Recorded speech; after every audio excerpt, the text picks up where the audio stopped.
ಈ ಗ್ರಾಮಕ್ಕೆ ಕಕ್ಕೇರಿ ಅಂತಲೇ ಯಾಕೆ ಹೆಸರು ಬಂತು, ಅದರ ಹಿಂದಿರೋ ಐತಿಹಾಸಿಕ ಘಟನೆಗಳೇನು ಮತ್ತು ಐತಿಹಾಸಿಕ ದಾಖಲೆಗಳೇನು ಎಂಬುದರ ಬಗ್ಗೆ ಈ ಭಾಗದಲ್ಲಿ ನಾವು ನೋಡೋಣ.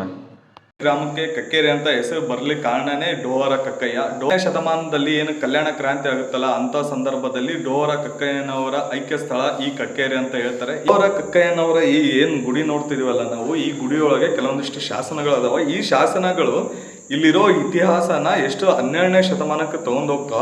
ಅಂಥ ಶಾಸನ ಏನಿದೆ ಆ ಶಾಸನದಲ್ಲಿ ಅನ್ನೋದು ನಾವು ಇವಾಗ ನೋಡ್ತೀವಿ ಅಲ್ಲ. ನೀವೇನು ನೋಡ್ತಿದ್ರಲ್ಲ ಈ ಕಂಬದಲ್ಲೇ ಕೆಳಭಾಗದಲ್ಲಿ ಶಾಸನ ಇದೆ ನೋಡಿ. ಈ ಕಡೆ ಒಂದು,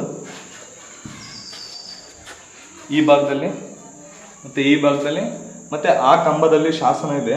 ಈ ಶಾಸನ ಏನು ಹೇಳುತ್ತೆ ಅಂದರೆ,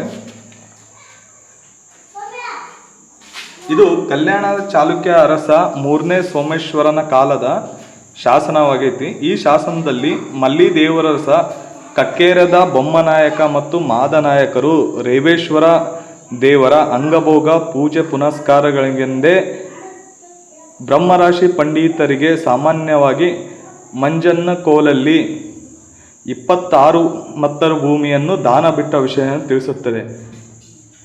ಅಂದರೆ ಈ ಶಾಸನದಿಂದ ನಾವು ಈ ದೇವಸ್ಥಾನ ಇದೆಯಲ್ಲ, ಈ ದೇವಸ್ಥಾನ ರೇವೇಶ್ವರ ದೇವಸ್ಥಾನ ಅಂತ ಈ ಶಾಸನದಲ್ಲಿ ಹೇಳ್ತಾರೆ. ಇದೇ ದೇವಸ್ಥಾನದಲ್ಲಿ ಸಿಕ್ಕಿರೋದ್ರಿಂದ ಈ ದೇವಸ್ಥಾನ ರೇವೇಶ್ವರ ಅಂತ. ಆದರೆ ಕೆಲವೊಂದಿಷ್ಟು ಜನ ಹೇಳ್ತಾರೆ 12ನೇ ಶತಮಾನದಲ್ಲಿ ಕಲ್ಯಾಣ ಕ್ರಾಂತಿಯಲ್ಲಿ ಡೋಹರ ಕಕ್ಕಯ್ಯನವರು ಈ ಕಕ್ಕೇರಿಯಲ್ಲಿ ಬಂದು ಐಕ್ಯರಾಗ್ತಾರೆ ಅಂತ.